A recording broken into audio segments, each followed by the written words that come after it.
Hello guys, welcome to my channel Sunita cooking मध्ये तुमचं खूप खूप स्वागत आहे।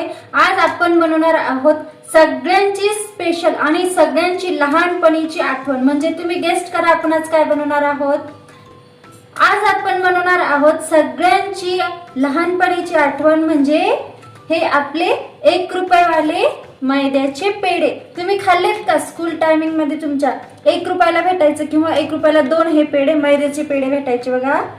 तर हे बघून कोणाकोणाला लहानपणाची आठवण आली आहे पटकन कमेंट करा।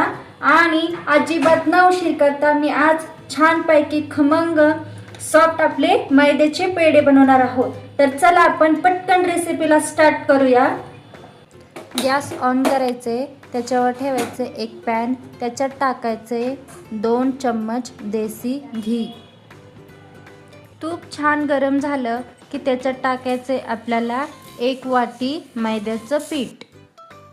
मैद्याचं पीठ आपल्याला इथं कमी गॅसवरती छान असं खमंग भाजून घ्यायचे। पण आपल्याला असं मैद्याचं पीठ भाजायचे त्याचा कलर अजिबात चेंज नाही झाला पाहिजे।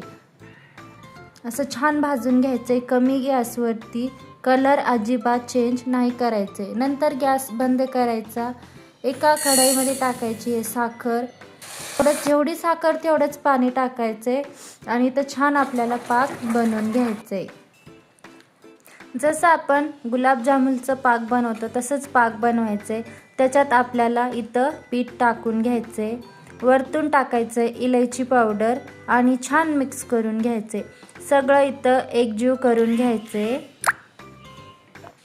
मिक्स झाल्यानंतर याला एका डब्यात काढायचे, व्यवस्थित सेट करा। व्यवस्थित सेट झालं की याला 5 ते 10 मिनिटं फ्रीजमध्ये ठेवायचे। नंतर फ्रीजमधून काढायचे आणि आपल्याला जसं शेपमध्ये हवे, जसं शेपमध्ये आपल्याला पेढा आवडतोय तुम्ही इथं तसं कट करू शकता।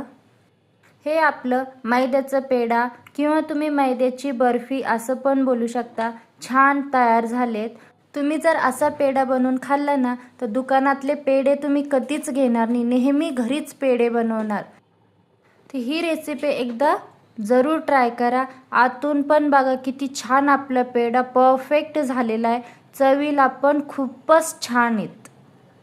किती छान मैद्याचा पेढा बनवलाय आणि पेढा कसा बनवलाय, कोणी कोणी स्कूल टाइम मध्ये हा पेढा खाल्लाय पटकन कमेंट मध्ये करा। आणि आपल्या चॅनलला लाईक, शेअर, सबस्क्राईब करायला अजिबात विसरू नका। तर चला पटकन भेटूया आपण पुढच्या रेसिपीमध्ये। Bye bye.